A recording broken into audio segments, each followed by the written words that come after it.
Man bliver meget retarderet af det. Man kan knap nok tale. Man er faktisk kun i stand til at sidde og grine.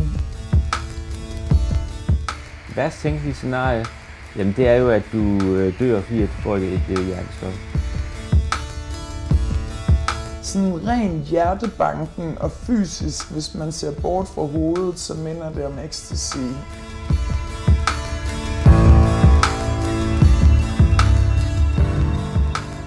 Poppers.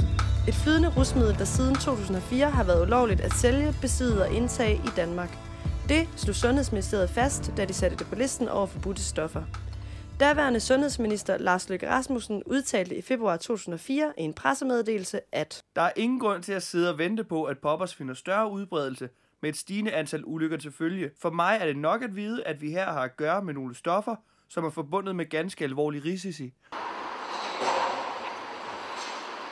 Men selvom stoffet har været ulovligt i mere end 6 år, er poppers stadig populært og efter sigende let at købe i de københavnske sexbutikker. Vi har sat os for at undersøge, hvor let det egentlig er at få fat i det forbudte rusmiddel. Jamen, det er meget godt. Og du er klar over, hvad du skal gøre, når du kommer ind, ikke? Det er... Det har vi tænkt os at gøre ved hjælp af vores muldvarp, der skal forsøge at købe stoffet. Vi udstyrer ham med skjult mikrofon. Jagten er startet på Istedgade. I mellemtiden skal vi møde en, der jævnligt sniffer poppers, og som fortæller os om rusmidlets comeback i det københavnske natteliv. Kilden har ønsket at være anonym. Mit forhold til poppers, det er, at det er noget, man tager i byen. Lige så vel som folk ryger joints og tager narkotika på andre mulige måder. Det bliver taget hver weekend rundt omkring i København. Alle tager det, og det bliver taget meget og ofte og offentligt. I 90'erne var poppers primært kendt som et sexstimulerende stof for bøsser, men i 2010 er det ganske anderledes. Det er ikke kun de homoseksuelle, der er glade for det. Det bliver mere og mere udbredt, det gør det. Og siger med, at det er så nemt at købe. Så hvordan føles det egentlig at tage poppers? Man får en rus, fuldstændig sindssyg rus, som hvis man forestiller at bunde en flaske champagne på et splitsekund. Altså det bobler helt op i hovedet på en, og så griner man uhæmmet. Der er ikke noget bestemt, man griner af, men man får bare den her totale lykkerus, at det bare er super sjovt. Man har det virkelig, virkelig sjovt. En rundspørge udsendt på det sociale netværk Facebook, og som blev besvaret af over 500 mennesker, viser, at 25% har eksperimenteret med stoffet på et tidspunkt i deres liv. Heraf svarer over 14%, at de har sniffet poppers mere end 5 gange. Desuden viser rundspørgen, at kun hver 6., der har taget stoffet, er homoseksuel. Men hvad er poppers egentlig, og hvad gør det ved kroppen? Vi har snakket med misbrugskonsulent Flemming Ligt, der i 12 år har arbejdet med unge og stofmisbrug. Det er oprindeligt blevet brugt til folk, som har haft problemer med hjertet. Fordi det også påvirker hjerterytmen og går ind og i og med, at det giver den her blodkarudvidelse, så kommer hjertet sådan lidt på overarbejde og arbejder lidt hårdere end en kort periode.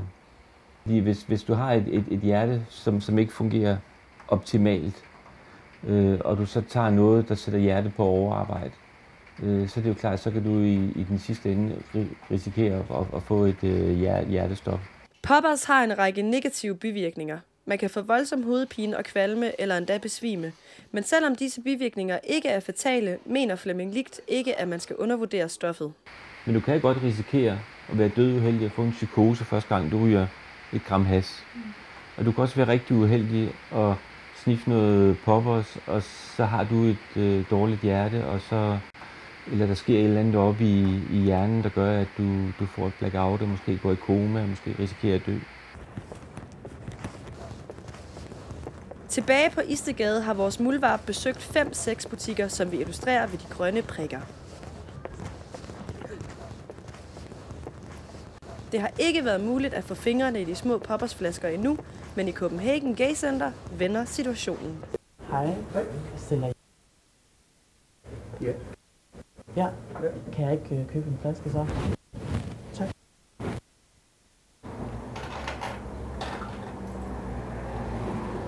Tak. Mange tak. 20 minutter efter jagten gik ind, har vi den første flaske af det forbudte stof. Pia fortæller os, at hun godt kender til risikoen ved at tage poppers, og oplever ofte en voldsom hovedpine efter at have taget det. Men hvorfor gør hun det så alligevel?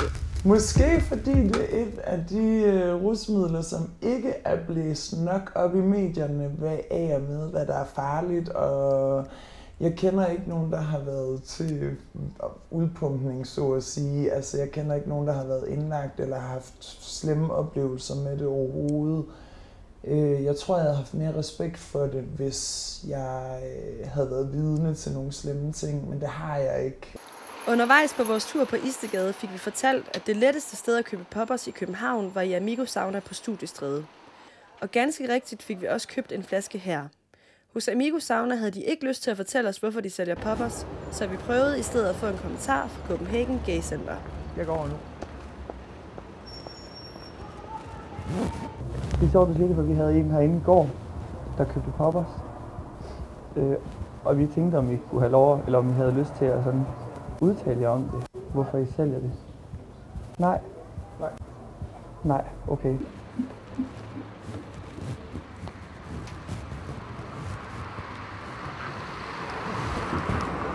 Man havde altså ikke lyst til at kommentere på salget af poppers herinde i Copenhagen Gay Center bag mig. Så hverken Amigo Sauna eller Copenhagen Gay Center ønsker at kommentere deres ulovlige salg af poppers. Og ifølge Niels Larsen fra Københavns Politi er det ikke ligefrem razziaer, sexbutikkerne skal frygte. Det er jo så det ved det, at politiet må prioritere, og man gør formentlig ikke så meget. Man går ikke ind og kontrollerer de steder, hvor det bliver solgt. Men hvad gør politiet så? De giver en bøde på 500 kroner for besiddelse af poppers. Men jeg vil tillade mig at sige, at selvfølgelig er det skærpende, når det er en forretning, der sælger det. Men i bund og grund, så er poppers nok ikke det, man primært går efter. Niels Larsen har ikke den store tro på, at problemet forsvinder. Skulle de her forretninger så blive stoppet med den handel, jamen så foregår der en ekstremt stor handel i forvejen over internettet og kommer igennem lufthavnen, og tolderne kan altså ikke åbne alle pakker i lufthavnen. Det kan ikke. Grænserne er åbne, men kan bare køre over på den anden side af grænsen til Tyskland og købe det. Det er også legalt. Så det er svært. Det er meget svært. Den forklaring godkender de dog ikke på Christiansborg. Det er et argument, som jeg ikke accepterer. Det er sådan, at dansk politi er ordenshåndhæver her i landet i forhold til dansk lovgivning. Og derfor så skal man naturligvis skride ind for det her, når man støder på problemet, og man er bekendt med det. Og derfor så er det her ikke godt nok. Det duer ikke. Politiet skal være efter poppers, som man skal være efter andre euforiserende stoffer. Også Karen Hækkerup mener, at der skal gøres en indsats.